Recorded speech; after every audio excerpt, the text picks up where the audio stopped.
Well, what's the breakdown of this LSU offense? What are they doing well right now? Um, they have a great quarterback, so we gotta keep contain of the quarterback.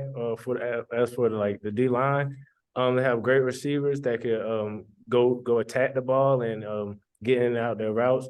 So I'll say really just keeping the top on the coverage, and then keeping the quarterback in the pocket as much as possible, knowing he's a good scrambler and he can run and use his legs pretty well. Gotcha. Luke, your reaction to I guess your best game so far at home. How did that feel to play well? Even though y'all didn't win it. I mean, it was a great feeling. We had a great atmosphere at the game on Saturday night, and there's a lot of people there. I think it was almost over capacity, so it was great to see all the fans out there. But I mean, it was great to get out there and get some confidence going. But we're excited for this week. What do you see as the strengths of the LSU defense? What do you guys are contending with on Saturday? They're really good. They're really fast. They're physical. I mean, they have a great defense. Okay. Hey, guys, they've been piping in the noise, and it's really loud. Can you maybe talk about what it's like trying to get your communication and stuff, and how important that's going to be for Saturday, Al? No, we're gonna go into a venue that's over like thousands and thousands of people. I mean, we have to get like hand signals down because you're not gonna be able to communicate verbally, really. So really, hand signals and just trying to be on the same page throughout the week. And using that sound in practice really helps us to get ready for that.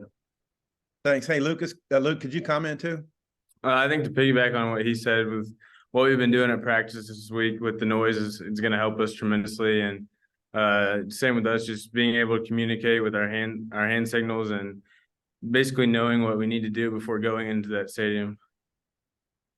Thanks.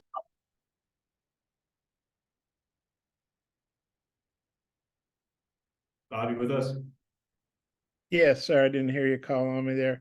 Hey, Luke, your first college road games at Tiger Stadium at night. That's kind of baptism by fire. Just wondering what your thoughts are on that. I'm excited. It's going to be a great atmosphere. There's going to be a lot of people, and it being a night game is going to be special as well. So I'm definitely excited. This is my first one. And Al, you got a couple of teammates that used to play at LSU. With Landon and Nudie. I was wondering, especially playing in the secondary with Nudie, what's your take on what he brings to the table for you guys? Obviously, he's really good at forcing turnovers. Nudi's he's very smart, and that's why I try to tell him in the summer to use what he already knows to tell the guys that are younger than us. He has like good football IQ, and he pretty much knows what's coming before the play. So I mean, I just try to ask him to share those things with the little guys so it can make it easier on us on the field. How excited do you think he is to be going back? He obviously played LSU, but that was here last year. How excited do you think he is to go back to Tiger Stadium? I'm sure pretty excited. I mean, Nudie's gonna be Nudie at the end of the day. He's gonna ball regardless wherever it's at. So I'm sure he's excited though. And Landon, he's obviously a team captain. Kind of, what do you thought about his season and about him going back to LSU too? Although the season just started and you're already seeing what Landon's doing. I mean, we all been seeing it in practice, but he's still gonna keep making plays for us, and I'm sure he's still excited to go back to LSU and play. Okay, thanks. Trey? Yeah, just for both of you guys, Al, you're obviously older. You've experienced losses before, and Luke, this is your first collegiate loss. Just curious how you move on from that. I know that there's a 24-hour rule and stuff like that. And Al, I don't know if you have some kind of mechanism you use or something maybe to move on from losses and get focused on the other team. And just curious what you could share with us on that and how you move on. And Luke, if you're having any difficulty moving on with that. Me personally, I mean, it's hard. No one likes losing. No one likes losing. So it's hard. And we knew we should have won, but you just have to move on. I mean, I don't really have nothing else to say besides you have to move on and look forward to the next week because that team is still preparing for you, and you still got to go out there and play to the highest level. And our season is far from over with, so I know we're still good. Yeah, Luke, Exactly what he said. I mean, no one likes losing, especially with all the work that we put in and the time that we spend on trying to win. But just starting this week strong. I mean, we've been practicing really well, so I think it's great. But it's time we moved on from it. You guys definitely took different routes to, big time college football. Did either of you visit LSU? Have you ever been to Baton Rouge, either of you? My first time. I'm excited. This is a venue I always wanted to play in. So. Mhm. I went once just for one visit, but I didn't get to see much of that stuff.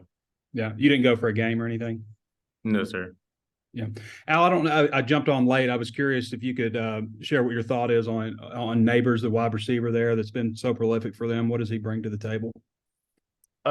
He's very elusive.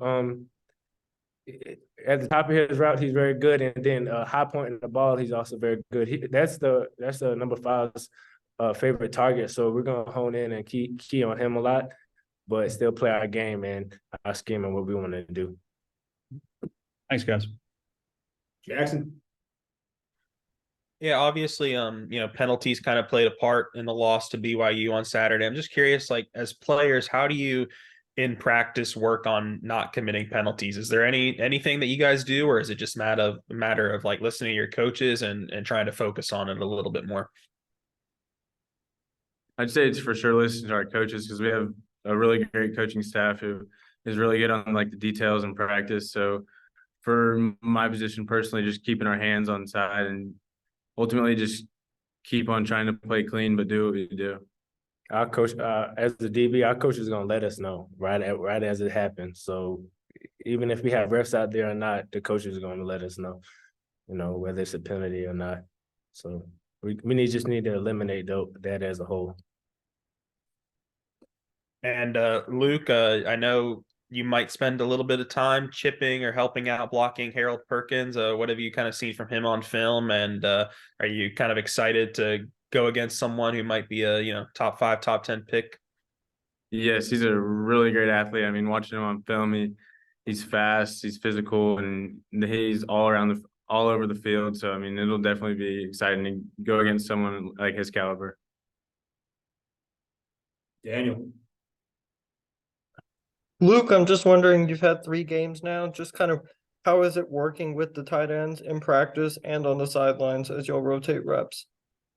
They're awesome. I mean, ever since I've got here, they've been welcoming, helping me learn on and off the field with the class and stuff like that. But Coach Turner's been a huge help too, just with like the vocabulary of football terms and him helping me working on my footwork and my routes and all that stuff. So it's been great.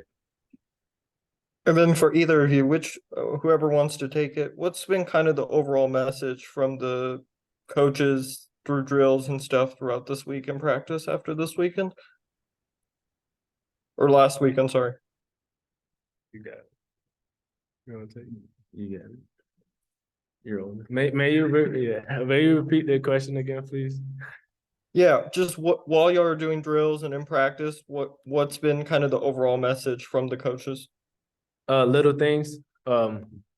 Defensively, the little things we just gotta take care of. I mean, I think that's what beat us last game. The little things, eyes, so taking care of those things will really, fix the problem going on into this week.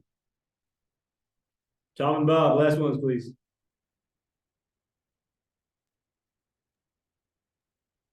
Okay, I don't know if I was first or what, but I'll go ahead and jump in there. You know me. Also, Tom says Tom Falcon, so I'm confused. Hey, Luke, you obviously were highly rated, and everybody raved about you in camp. But to get out, you start every game. You've had catches, I think, in every game, and just what's this been like? And has it exceeded expectations so far? Or just what's it been like for you?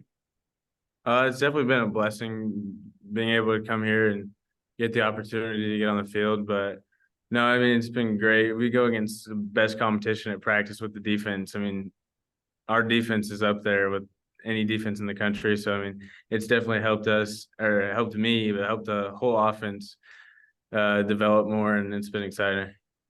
And Al, as an older guy, I mean, I don't know how much you cover tight ends. I'm sure you do it some being a safety, but what's been your take on Luke just as a player and just as a young guy doing so well so fast? We had I believe it was like second day in pads, and we were doing bubble drill. And Luke had to block me, and he put me on my butt. You know what I'm saying? That's really like I don't really get that a lot. And then from there on, I just knew Luke was a problem. And then he just kept showing me in practice the catches he make, the blocks he make, that he's a dog and he's gonna be a great one for Arkansas. I even told Coach Pitt that. So you got Thanks. it. Thank you. Hey, Al, run defense has been really good through 3 games. What's been the keys so far for you guys limiting run? It's simple. It like I said every day. It start with the D line. It start with them. I mean, I really don't got nothing much more on that besides it starts with that D line. I mean, even if I wanted to come from 10 yards back to make a tackle, the D line and linebackers are already there to fit in the gaps and fit in the run. So they're taking care of that pretty well.